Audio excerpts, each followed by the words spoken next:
Hey there, Trailblazers. Niyama Shang here, leader of the Trailblazer Oasis. Today, we get to have an experience that is actually I've just been really looking forward to. On our podcast, we spend our time with people who have created a lot of external results and success in the world. We see their external results, their outer journey, and then we take some time to slow down and understand who they had to become in order to create those results. Well, today I feel really excited because we have someone who's done that part of the journey for herself and has actually created it in her latest book. And we're going to get a chance to be able to spend time with her, not just on the inner journey around that she shared in the book, her actual path along that way, but we'll actually get a chance to continue to explore what else is happening now that as she continues along the way.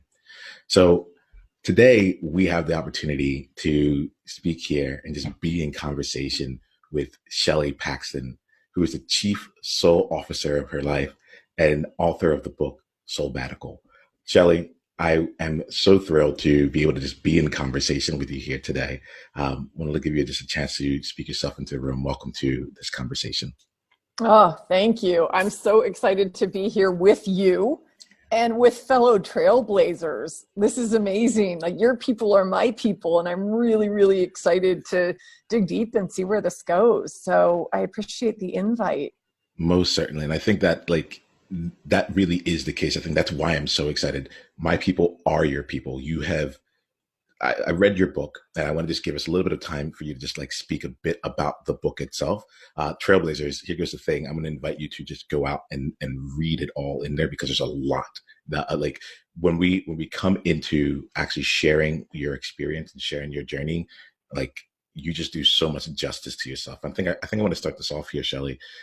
Let's go off here. Let's get you to talk a little bit about the book, about what the book is, and what it means to be on a sabbatical and live a sabbatical life and be the chief soul officer of your life.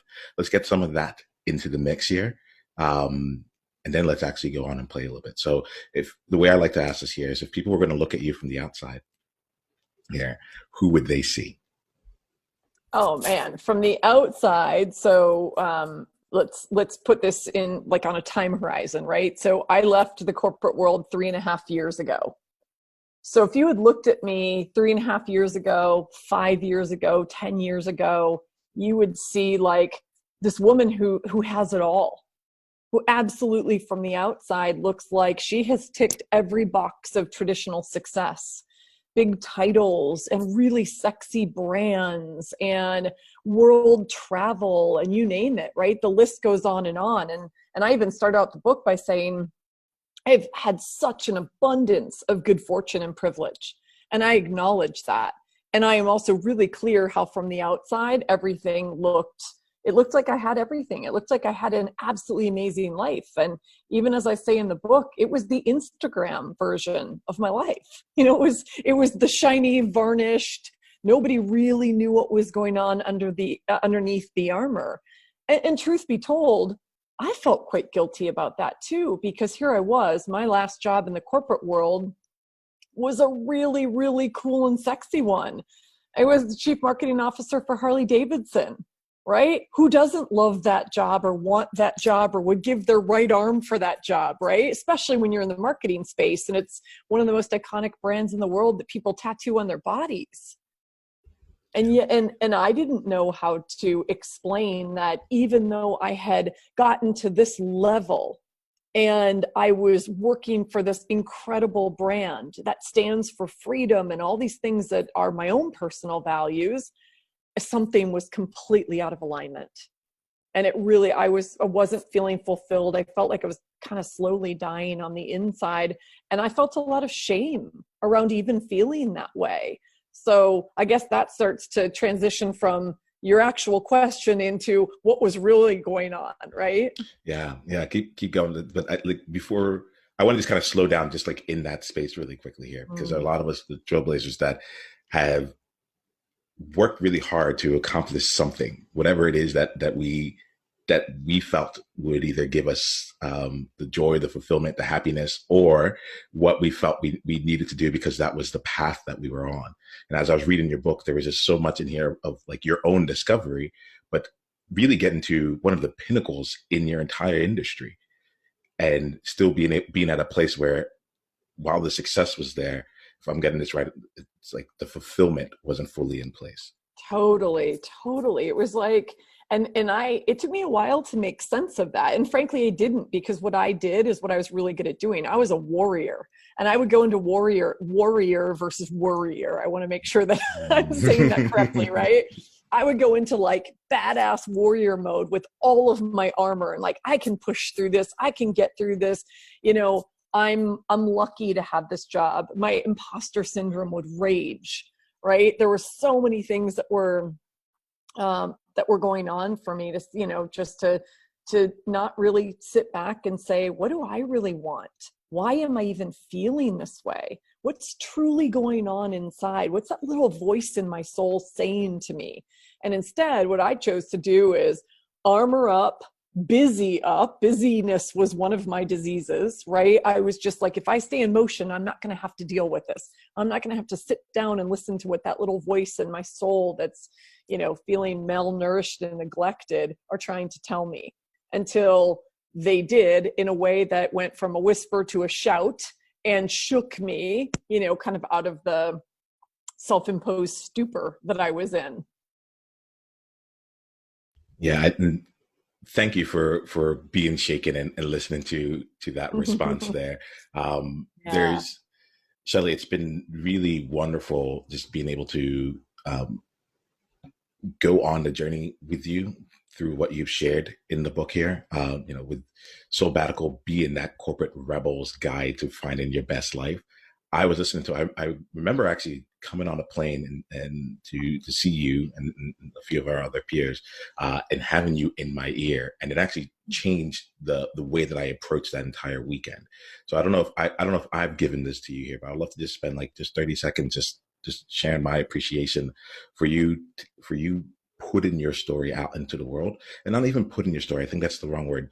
For you sharing your story and continuing to do the work to make sure that myself and others hear it. It's had a profound effect on me.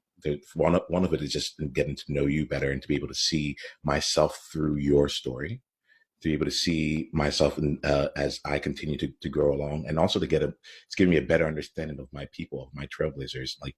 Like there's just the actual journeys that we go on. It's Mm. also had the impact on me of really exploring what does it mean to own your story, to own your space in the world, and to speak your truth unapologetically. One of the things about this book is that you hide nothing, you hold nothing back. From the very like first sentence, we enter your world. And it is a wonderful gift because it has allowed me, as I go through my journey, to embrace more of my own gifts. It's allowed me to go through the process of saying, this is what's real for me. And I don't need to hide it because it can have value for someone else. And quite frankly, it's when I'm showing up in my highest value for myself and others. And there's this element here that I really do want to make sure I speak into this room here around the impact that has had for me. Just yesterday, I was talking to someone and I sent them your book as a gift because I'm like, it continues to resonate, and it's the conversations that we're having. It really is. A lot of my people ask me for a roadmap. I'm like, there isn't a roadmap when you get to this stage. When you choose to actually go on a self-actualization path and create for yourself out there and really choose fulfillment, there's no more paths to follow.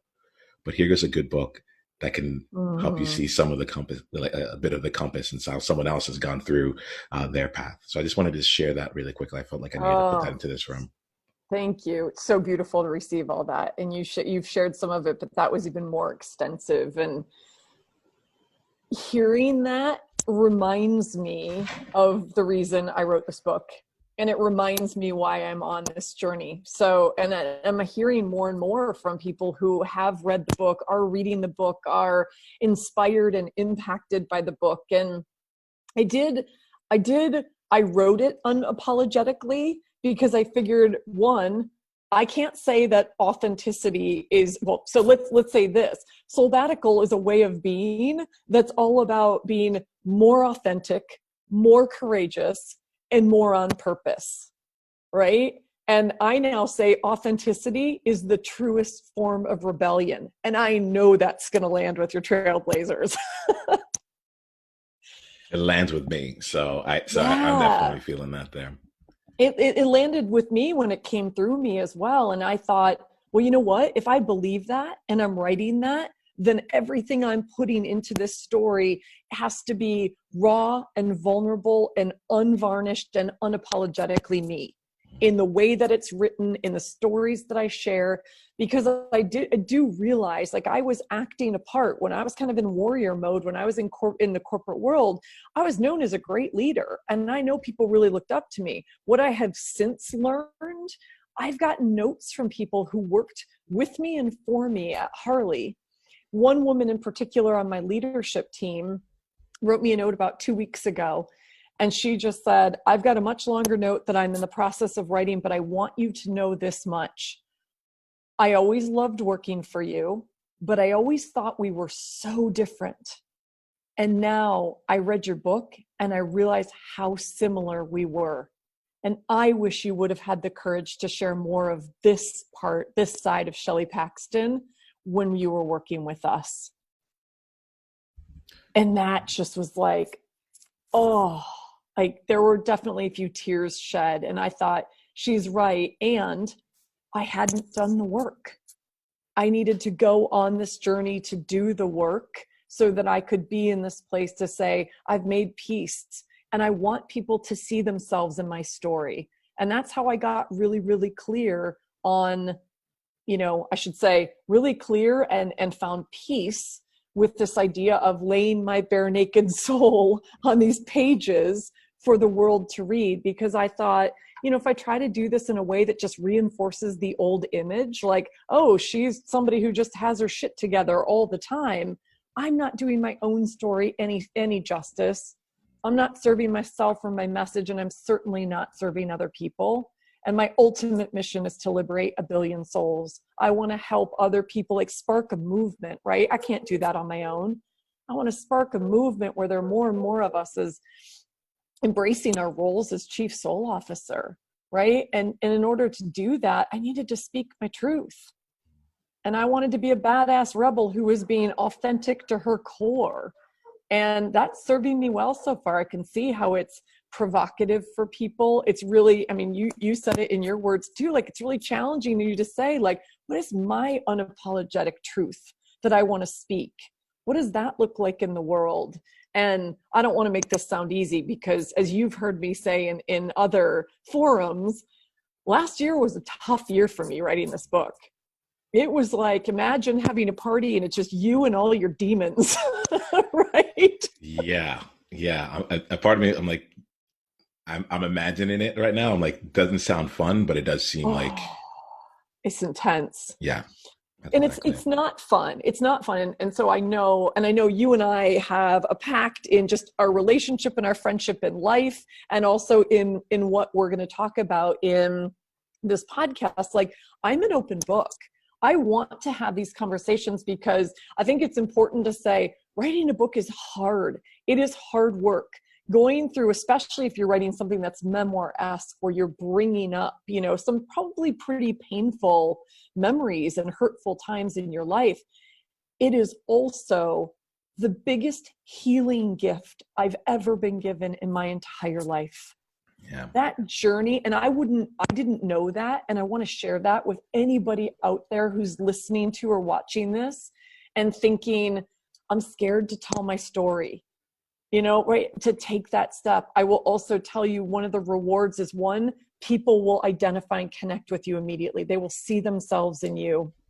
And two, you will heal. You will heal in places you didn't even know you still had wounds.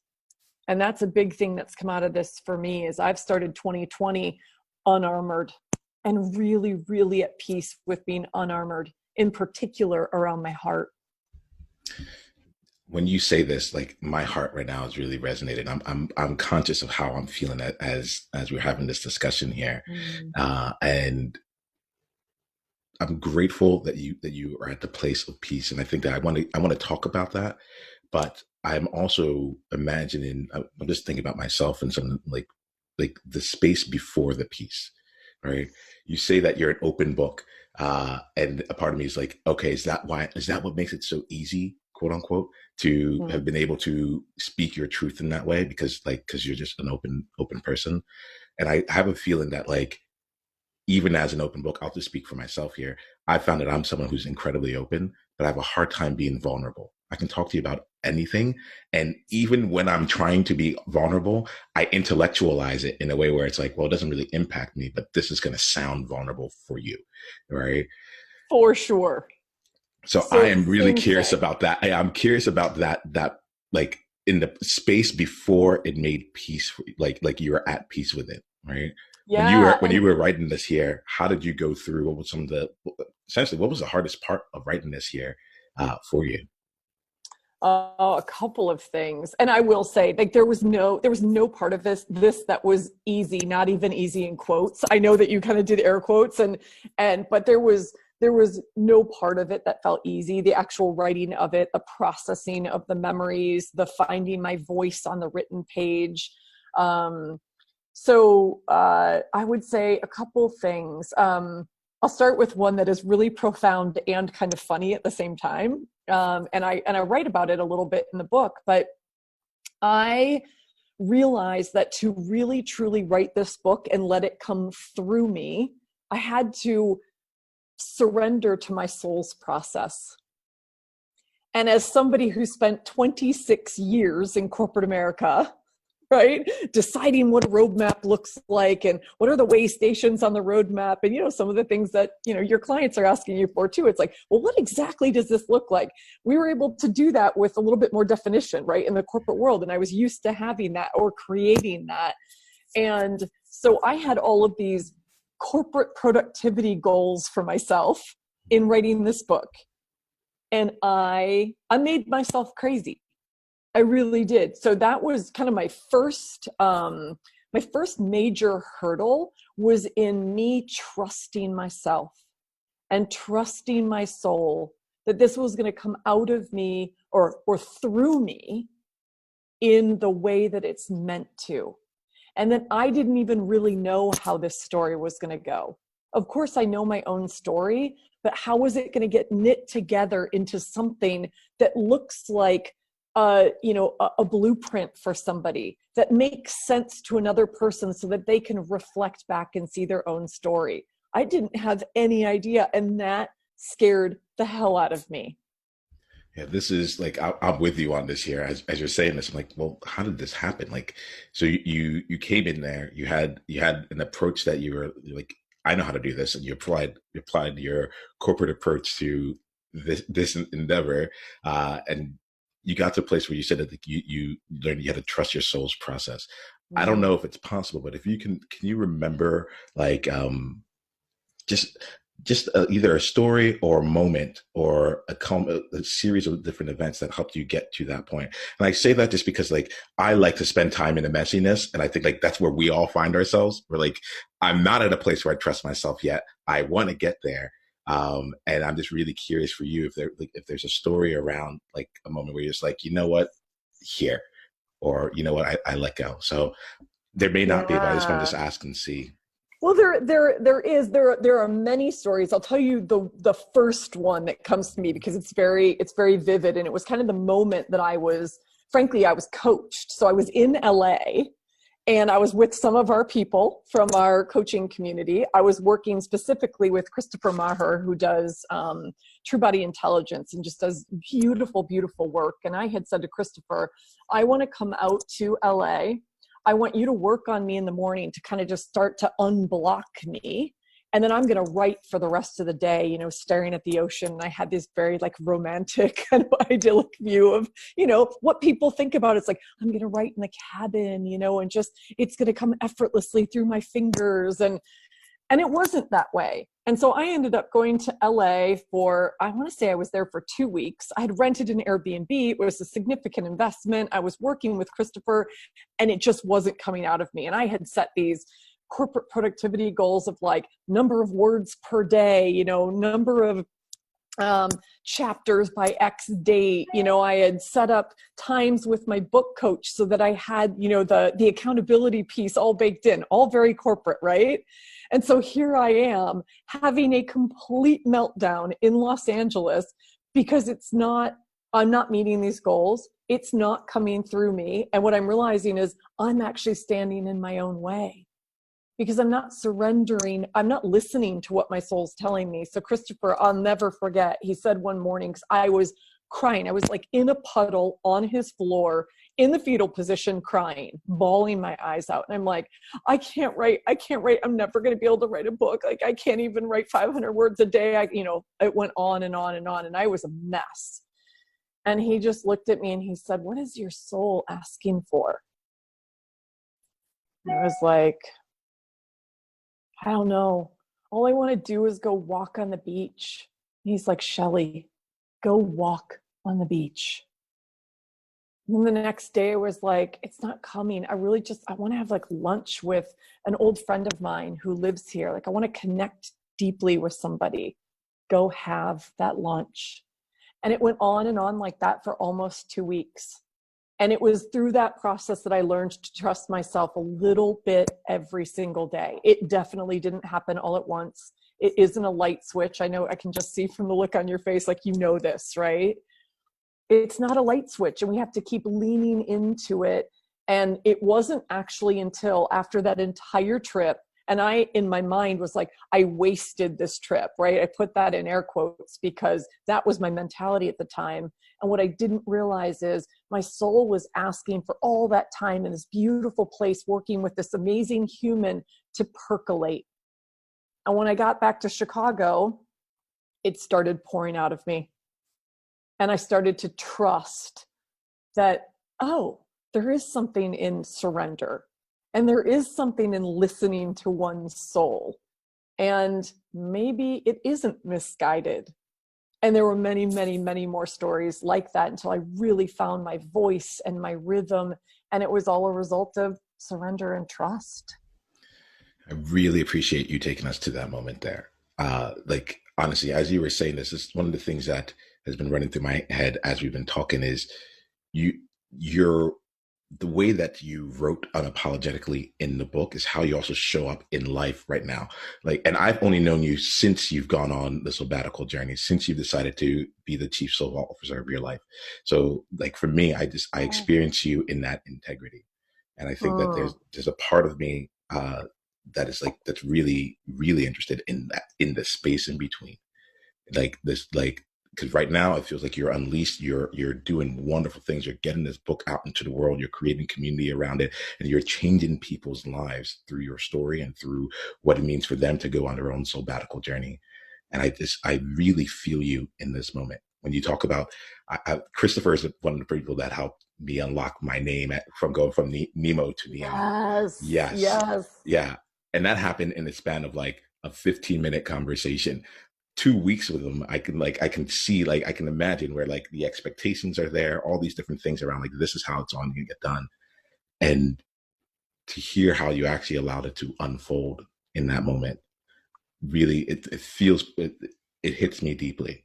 I want to just thank you for sharing that there. Yeah. And can I add another thing? It just Please popped don't. into my, just, I guess, that I'm present to as you were talking. So Christopher is a beautiful, like, wizard of a human being, right? But that's not even the important part of the story. The important part of the story is that I asked for help, and I was surrounded by people who I could, help, that just say, this is what I'm experiencing. And I was able to finally let myself be vulnerable. So to the point you were making earlier about like selective vulnerability, I was exactly that person too. I could pretend like I was being vulnerable. I could selectively share stories that only went so deep. I could look like an open book, but only choose to be sharing 0.1% of the actual book. Mm-hmm. All of those things that you said. And this was a pivot point for me in really trusting, like surrendering, trusting my soul, and really, really understanding what it means to be vulnerable and say, I'm struggling. I'm really, really, I mean, for me to just cry on somebody's floor, whew, now I can imagine it because now I'm okay doing it. Right. And I genuinely mean that. Like now you've seen me cry in rooms. I cry in rooms. I'm okay with it. I've cried on podcasts. I've cried, like, I'm okay expressing. I'm more than okay. Like I feel so real expressing who I am and how I'm feeling in any given moment. And that was a pivot point for me in learning to trust that, vulnerability was okay. And it was going to ultimately help me get the support I needed and to get to the place that I needed to get to. It was just going to look different than I thought it would. I'm really glad that you slowed that down. These are the insights that I feel are it's the things that we don't get a chance to hear from people. We see it and we're like, okay, so you just get up, you hire a book coach. I when I also just acknowledge it, like I was hearing that too. I'm like, you got support. You didn't you came through, you're like, I'm flying down to LA. You didn't you made it happen so you can get the support that you needed. Yeah. I appreciate that you slowed down to that core nugget within it. And I do think that's really important I imagine there are a lot of people in your audience, in your community, who are thinking about writing their story. They may be at the point where it's like, oh my God, that scares the living daylights out of me. And by the way, it scared the living daylights out of me too. The thing that kept me going is I saw how it was tied to my mission and my purpose. When I thought about waking up every day knowing that I had impacted one more beautiful soul at a time on a path toward liberating 1 billion souls, I knew a book had to be part of the plan. And then it ultimately came to me. And so, I would say to people, don't try to do this on your own. And definitely know that it's not going to feel comfortable. It's going to feel super uncomfortable until the day your book baby's printed. And then it's going to feel even more uncomfortable. Yes. And then it's like, OMG, this thing's in the world and there's no taking it back. Let's talk about that there, because I think that's real too, right? So it's the process itself of can you unapologetically get your story out, the story that you are here to tell in the way that you're here to tell it, however your soul will take you through that process. And then there's this extra level of vulnerability that comes with the visibility, the fact that it's out in the world. I can imagine in your stories, there are other people that are involved. It's not a fictional thing. It's it's your memoir, right? Put in a way that we can all grow through it, right? I in my mind, this is actually something that I'm just really deeply curious about. There are people in here, and you hold nothing back like you are doing right now. How were you able to go through a process of actually bringing them on board, or being with the vulnerability of sharing your story with other people, other characters? No, I want to say characters, but that takes it away from how real other they're humans. real other humans, people in your life in there. So if I didn't ask that question, I think I would have missed something here. So I did want to just ask. Yeah, it's a good one. I love this conversation because I haven't been able to go this deep. I mean, a lot of it is more surface level conversation about the book in many of the interviews I've done. So thank you for making this, really deep and authentic, and I hope a rich experience for all of us. So to answer your question, so interesting. First, I unapologetically wrote the story I wanted to write and the story that ultimately came through me. I didn't edit myself along the way. And my editor was brilliant in being very collaborative. I mean, that's another piece of this. It's probably more technical than we want to go into in this conversation, but I'll just put it out there to say it was super helpful to have an editor who understood me, who understood my voice, and who understood the importance of authenticity and courage in my story. So I did that first. I didn't say, what's my ex-husband going to think? As you know, he plays a role in the book. And as you also know from reading the book, and anybody who picks it up will learn, this is not a spoiler alert, I went through a really messy divorce. Very messy. And I'm honest about it. And I'm also honest that it is only one person's perspective. And two people went through that divorce. And I am only representing my own perspective and point of view on what happened and how it made me feel, my perception of events. And I was not in, what are the right words? I had no intention of dragging my ex-husband through the mud. So I am honest about how I experienced our divorce. I'm also honest that he would probably write a very different story about it. He and I actually have no contact whatsoever. We got divorced. It was very ugly. We went our separate ways, and I don't know if he's alive. I don't know where he lives. I don't know anything. And so I had to make peace with that as one example of a human/character in my book. And I also made the decision to use his real name. Now, I don't use his family name. I don't use his surname at all. And I never changed mine, so people can't track it down that way. And I'm just really honest that, you can never write somebody else's story. I'm only the author of my own story. And I think that's a big thing for everybody to sit with, right? Like, you don't even try to author somebody else's story. You won't succeed. And don't try to, imagine what other people are going to think or what's the story going on in their head, because that's not a game that you're ever going to win. In fact, that's a game that's going to just drive you mad. What I did do with many of the other beautiful humans in the book is share how I had represented their stories with them. And some people actually got the full write-up. So as an example, you know this from reading the book, there are 3 stories toward the end of the book where I share other people's journey and experiences with Soulbatical. Some happened well before I even invented the term Soulbatical, and others happened as a result because I was coaching or inspiring or whatever it was. And I wanted other stories to be represented, to say, there are as many flavors and textures and shapes and sizes of Soulbatical as there are humans on this planet. So now you know 4 stories, and go create your own. And 4 stories with wildly different circumstances. Some people had kids, some had big families, some had no families, some did it within the context of their executive role at a company, others left their jobs. It looked very different, and I loved that idea. And so I actually went back. I knew those people's stories because I was intimately involved in their lives.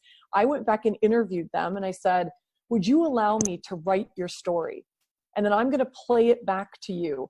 And to a T, every one of them called me crying and said, that was so incredible. You even reminded me of how beautiful that was. You reminded me of how good we have it. You reminded me of, just all of this stuff. And it was beautiful. So I did that. Those were like the 2 ends of the spectrum. And then a lot in between where I called and talked to people, or I shot them an email and said, like, my financial guy is in the book, and he is known for talking a lot. And so I described him as the typically very verbose, whatever. And I sent him that line, and I said, I love you, and you also know this is true. Are you okay with it, or I'll change your name? I also gave everybody the option to have their name changed in the book. I wanted that to be their choice and not mine in how they were represented in my world. I really appreciate this. There's what I'm hearing here is, hey, there are a lot of great tactics, and thank you for just sharing your actual process through this here. There's a word, like the word honest came up quite a bit, and I feel like and true. And there's this element here where, if I'm getting you, you're like, there's an honest story that is my story, my version of the story. I'm going to leave you with the space to have your own version of the story. That's also okay. And I'm just going to make sure that I'm being honest and true throughout this process. And what with struck myself with and your, others. and that's the thing that like that's what I was say. Like what struck me was like you wrote the story first, you know, and like that element of like without editing yourself, unapologetic, like whatever needed to come out, you wrote that, and then you brought in other areas of it, but you gave yourself the chance to just tell your story as honest and as true as it was. And how, I mean, you're thinking of the same lesson I'm thinking of. I can see it on your face, right? But it's like, how true is that in everyday life? We edit our story before it even has a chance to get out in the world. We preempt it by, our conditioning or what we think other people are going to say about it or how they're going to judge it or blah, blah, blah, right? There's so much of this going on. And of course, it still happens to me every single day. And I remind myself of writing the book. I mean, like I said in the beginning, like this book, not only was it a healing tool that I didn't expect, but man, the number of lessons, profound lessons that came out of just the writing process for me are ones that I still carry day to day. And not editing your own story is a really important one, especially because it keeps so many of us from getting into action around something because we edit it when it's still up here in our heads. Yeah, I appreciate you saying this because that's why that's part of what makes this conversation so amazing for me to have with you here because it's like we're talking about the book, we're talking about your authoring process, but we're really talking about what does it mean to be the chief soul officer of your life? What does it mean to translate each of these different things into your life in various ways? Even the way you are in this conversation, to me, I'm like, this is how you are in the book. Like it is Oh all yeah. out there, and so there's that high level of integrity, and I think that the integrity goes beyond your character. It goes into you being an example through everything you do. Like, when I heard you say liberating a billion lives, I'm like, yep, this is happening, and it's because even when you're not in the book or through the book, you are living the sabbatical life. And I Mm-hmm. really just wanted to say, like you said, it's a way of being, and that level of integrity and bringing it into every single aspect of your life is apparent in what you do and continues to have impact through that way. So thank you for that, Shelley. Let me just Thank acknowledge you you. for that. Well, you just reminded me one of the things, and I won't go into all of these, but I kind of drafted what I now call the commandments of being a chief soul officer. And you just reminded me of a couple of them. Like one is we choose courage over comfort. And we just talked about that, right? It's not a new idea, but it's one that is now a principle in terms of how I live my life and put myself out there because I remind myself you're not going to have the impact you want to have. You're not serving yourself or others or your message if you play it safe, right? I mean, even this whole conversation, you're like, when I brought up how we might have this conversation, you're like, this is so different from everything else that I've been doing right now. It's a part that I would love to go and explore.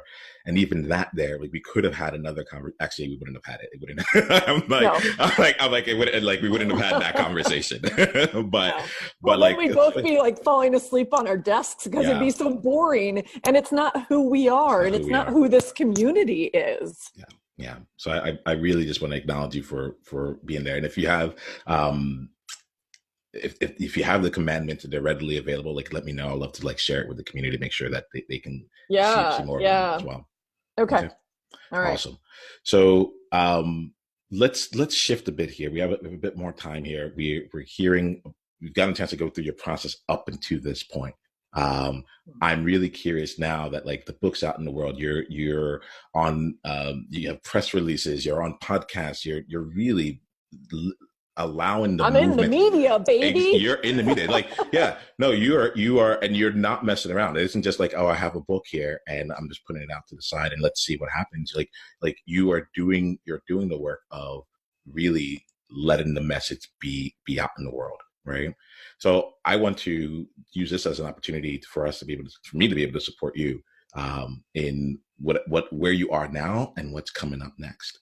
And I think Oh, that yeah, yeah. it feels like a really great place to be able to play with. How do you keep up Mhm. that momentum?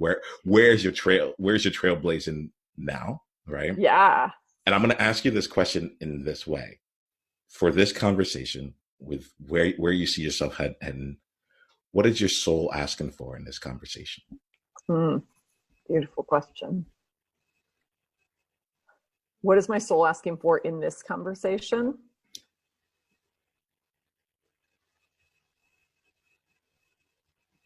Yeah, I think my soul is asking for,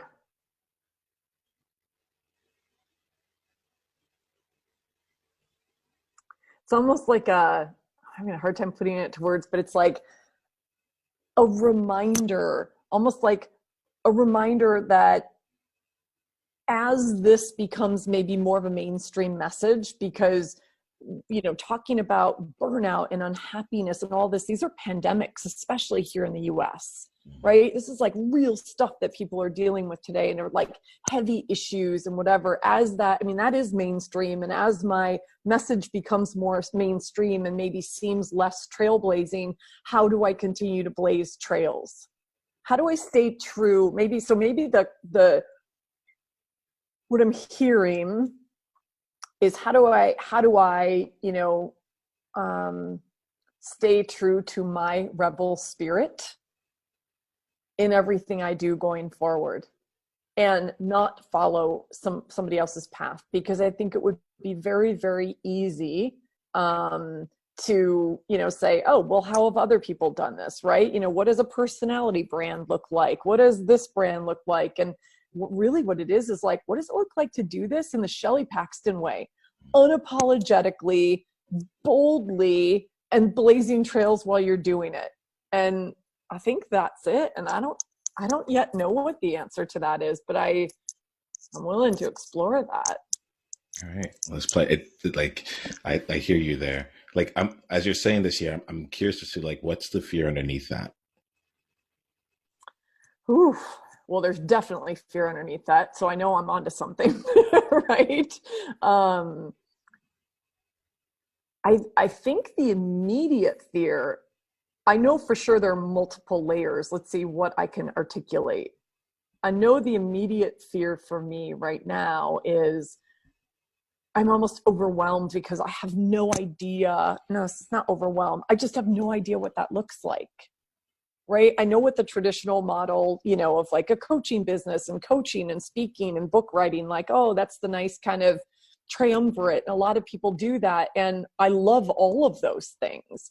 And yet, what is this, like, fanning the flames of soulbatical into the future is a big responsibility. And what does the Shelley Paxton brand look like in all of that? Because I'm the leader of this movement, but I want this movement to way outlive me. This, to me, is this notion that I talk about in the book of living your legacy. Yes, I will leave a legacy, but I want to live my legacy, and I want it to live well beyond me. And so I think there's some fear in, like, okay, I got this far, like, help me. I don't know what the next step is. Like, I'm sort of searching for the intuition. I'm like, where do I go from here? And I honestly, Niyama, I think part of it is, why do I feel so compelled to have to go somewhere from here right now?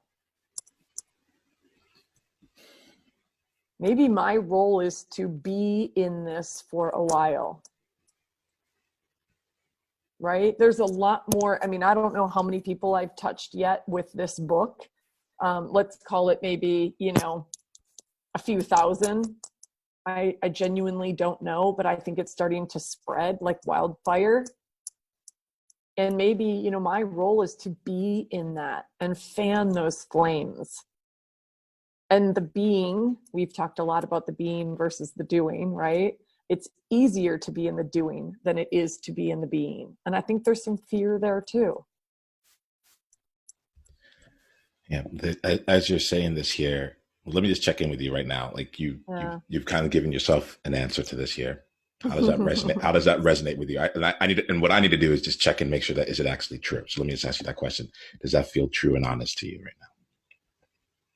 Yeah, it does feel true and honest to me right now. I don't know if that's everything. I feel like there are probably a couple layers deeper that I'm not yet accessing, but everything I said so far is true and honest, feels very true and honest. So this is the place where, like, my general thing here is like I'm like I have one commitment to today that's serving you incredibly powerfully because like you are just you're out there really changing the lives of others. So the thing that is you said it yourself, you said like live in your legacy, right? And Mm. so I'm hearing this thing around like what is it going to be, how's it going to be out in the future and all that, and it almost feels like everything you've been saying up until this point has been how do you do it in that moment, right?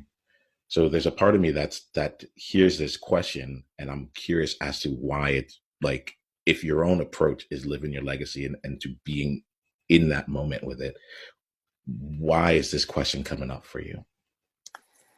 Yeah, it's a good one. I feel like I'm encountering another lesson of the power of surrender. Mhm. And I wonder if it's coming up because I keep ending up circling back to I can't design this thing. I can't control this thing. It's going to take on a life of its own. It's, I was calling it my book baby. It's now, grown and it's flown the nest, How do you feel left about the that? How do nest. you feel about like now, like up until now, you've been able to share your story as you wanted to. You've been able to like be unapologetic about your own mission and your own experience, right? And now it's out in the world, and your book baby is going off and it's doing its own thing. How do you Mm-hmm. feel about that? Let me just check in with you on that. Yeah, I think I have mixed emotion. I mean, I'm really glad. Like I think it probably I'm not a parent, but I imagine I feel exactly like a parent does when they're super proud of their child who just went off to university. And it's like, oh my God, I raised a kid that's like can stand on their own 2 feet and has a good head on their shoulders, and I know they're gonna thrive in the world. And yet there's a little bit of a void there, and I'm a little nervous for them, and I know that I can't be there to protect them and all of that kind of stuff. And for me, for sure, that's a very vulnerable thing. I know I can't control my story in the world. I know that people are going to have their own interpretations and probably some judgments and all of that of this story, and that's okay, right? I'm just getting more and more okay with that every day. So yeah, there's probably a little bit of like, I'm still getting used to it. I think this is the next layer of what I'm coming to peace with. Yeah, there's an element here of like again, I'm hearing the question, and it's a great question. Like, how do you continue to blaze the trail your Mm. way as it goes out? And there's a part of it that's like I'm going to ask the question again here, and I think this is it. When it comes to this question around continuing to blaze your own trail and to becoming more at peace with however your book continues to go out in the world, what is your soul asking for with it? Mm. For me to be okay with whatever happens. 1 second, I'm going to ask that question again, and I'm just going to like because I can see you like thinking about it, and I'm like I feel like we're in here, so I'm just going to just like Yeah. if you had to just like be in your body wherever your soul happens to reside for you, right? However you feel in that there, and Mm. we might get to the place right now where it's not going to be possible in 10 minutes in this kind of setting. That's okay, and that might be a question that continues on out after this year. But I do want to make sure that it sounds good, it sounds right, and yet even with all the things that you're doing and the journey that you've been on, this is still the question that's showing up for you. So there's an element of this here where I'm like, there's something here that we haven't really shown a light on yet, and in Mm. shining that light, like I want to make sure that at least I'm committed to that with you. Are you good with that? Yeah. And I appreciate you kind of keeping us here and digging a little deeper. Yeah, I think this is really like my soul like is just asking me to surrender in the same way that I did to write this book. I'm now surrendering to the next chapter of this process. That's what I feel. So let me ask you this: how might surrendering look like for you at this time in a way that's still in alignment with you? Hmm.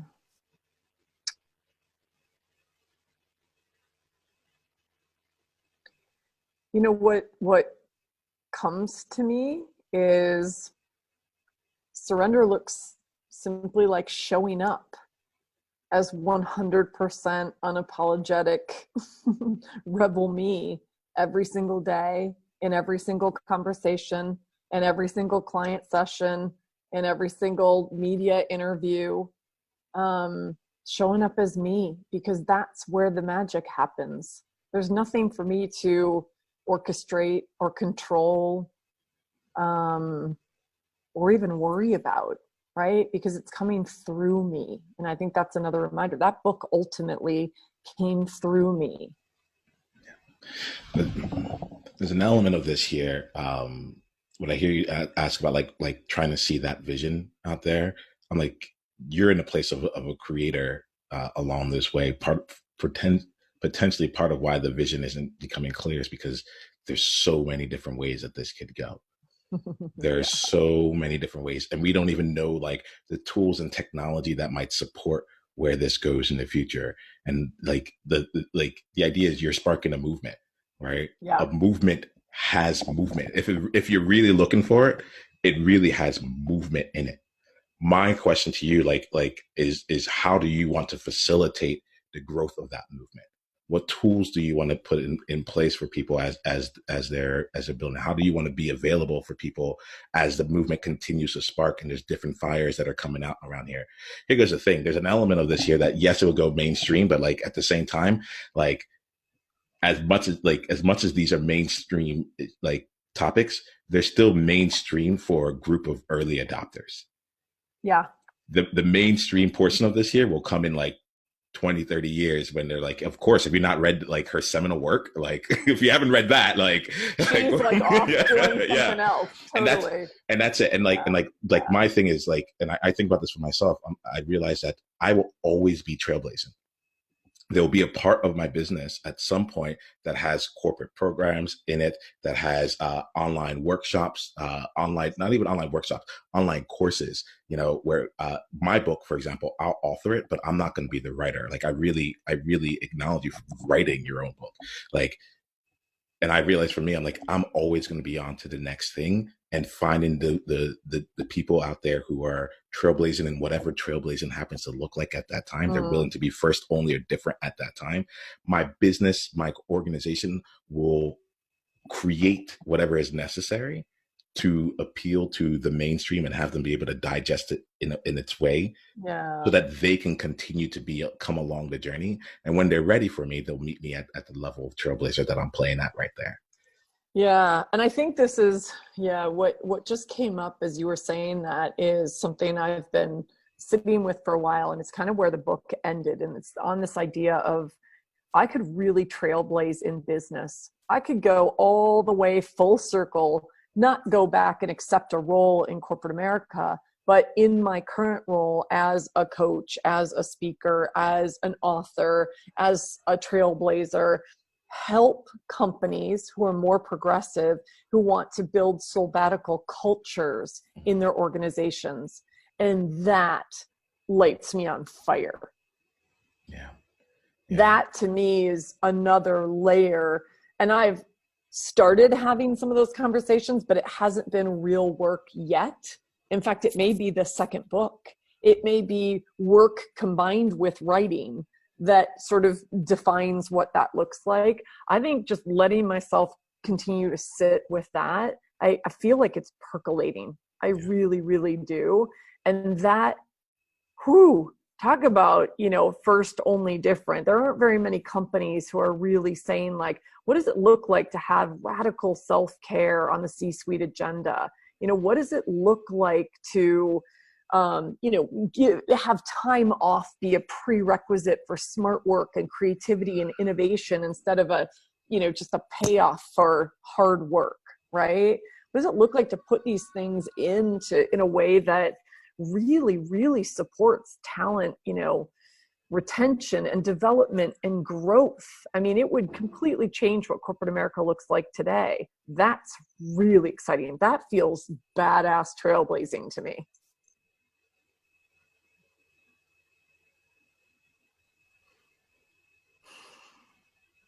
Yeah, I like that space. I was on fire about it. And then I think I kind of got pulled back into the book because I've been doing so much just promotion around the book, but I don't want to forget about, there's this whole corporate piece to this where I know I can have an impact. And I'm starting to get connected with people who are doing related work. So I feel like there's already a movement underway that is just begging to become bigger. And I'm a big voice in that. As you're speaking here, like, yes, you are a big voice in it. Let's Yeah. also give that its space there. You're a big voice in it. And it, like, as you're speaking here, it becomes like, right now it is about the book and the message of the book, but your book's message is going to keep going out into the world. As you're talking, what I'm hearing here is like, as your movement continues to grow. And you Mhm. said it, I was actually just re-listening to it. It was like, there's a whole area about sparking a movement. And the question for me is like, you've been in the sparking world. The movement has been sparked, right? How do you want to fan those flames? But then like also prepare yourself to actually just have the full on fire blaze. Like, now this is blaze in like the fire context of it all, right? And then the inferno that comes from having a movement as well. The Mm. message, you've done the work, and you're spreading the message. But what is really awesome about you is that you're living your legacy, and the legacy is the movement. The legacy is the Yeah. message embodied. And from that place there, I feel like you're already even just fine. Like you're like, this is what lights me up. This is what feels like it fires me up here. From that place, in this moment, I feel continuing to stay in alignment. And my only question for you, as we leave here and wrap up this conversation, would just be like, what is one practice that you can put into place to help you just check in on your alignment in the moment? My Mm. my my general premise when it comes to changing the world and having any kind of movement is that we model the world that we want to see in the future today. And that's one of the reasons why I respect you so much, because of that level of integrity, where it's like, you're not just like purporting something that could be amazing. You are modeling it and you're living it here today. The fun part about doing a recorded conversation like this is that we have no idea where years from now this conversation is going to be. Like, it's like we can I think about it right now know. in terms of certain things and sort of certain downloads, but the effects of it is just continuing on there. My question would be like, in that moment, for where you are, how are you living your movement? How am I? So, what is just to get back to the question, what is like a very practical way that I can Yeah. So the question here, stay aligned? the question is not about like forcing yourself to stay aligned. It's about the awareness of when you are stepping out of alignment, right? So Mm. you've set, what to do. I like, it came really quickly. Like, okay, I need to do this. And like, just got to be in that. Have to live the sabbatical way. The question for me would be, what do you have in place? What are some practices or some practical ways that you can just kind of give yourself a chance to be able to see, where am I? A barometer, a little radar to see, where am I at right now? Okay, hold Yeah. on. Am I in alignment? And then continue. Yeah. Well, I think you're getting at it. I mean, one thing that I've been trying to do, but it's probably the first thing that I usually sort of lose, is slow down and create space and really intentionally build space. I need to hermit. Like, I go out into the world and I'm super in the world and I'm in, doing my thing, and then I need to come back.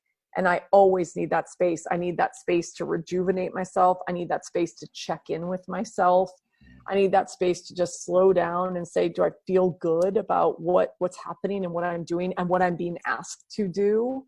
Um, so I think that's really important to me. And right now I feel like I might be losing a little bit of that.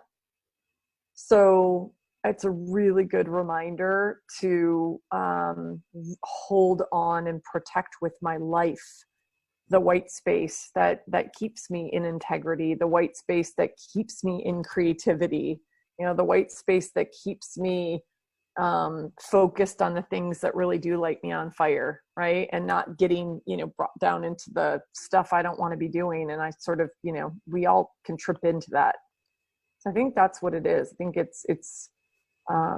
or at least those are two of the practices, right? Slowing down especially when I'm feeling in a space of overwhelm. And it's fairly easy right now with everything that's going on with the book. It can feel like it's just like, I don't necessarily have, like, it's not reined in.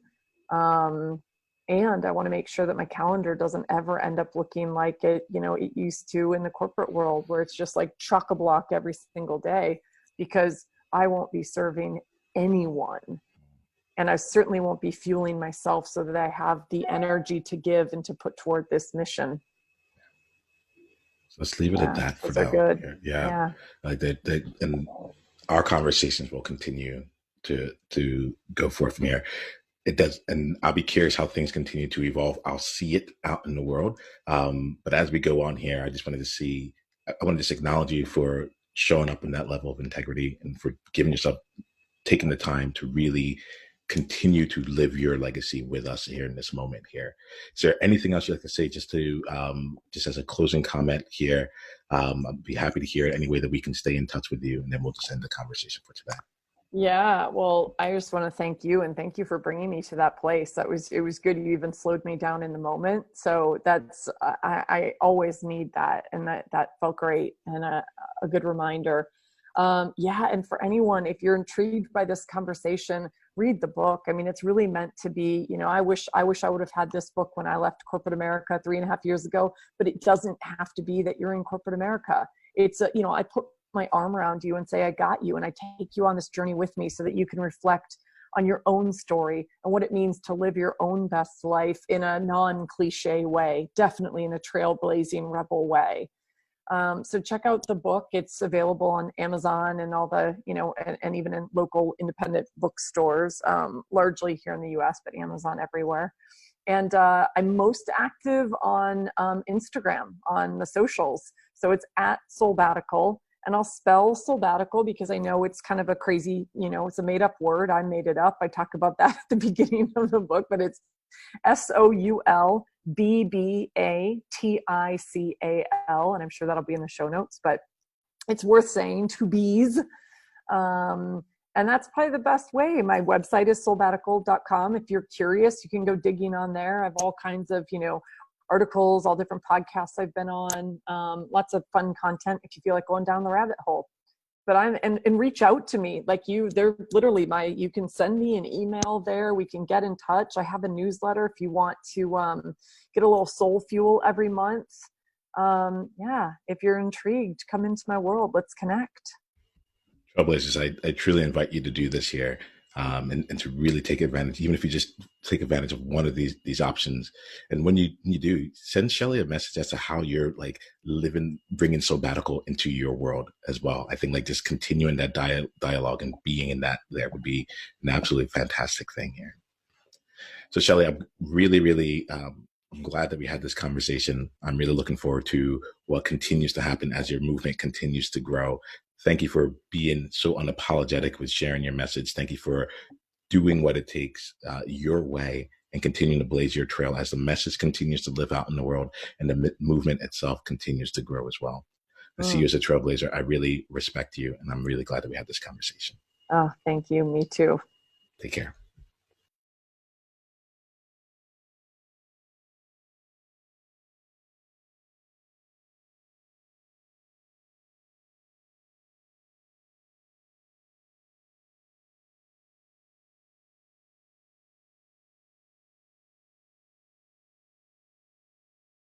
Hey, Oniyama here. Hit the subscribe button if you haven't yet, and then go ahead and leave one of your insights from today's video in the comments below.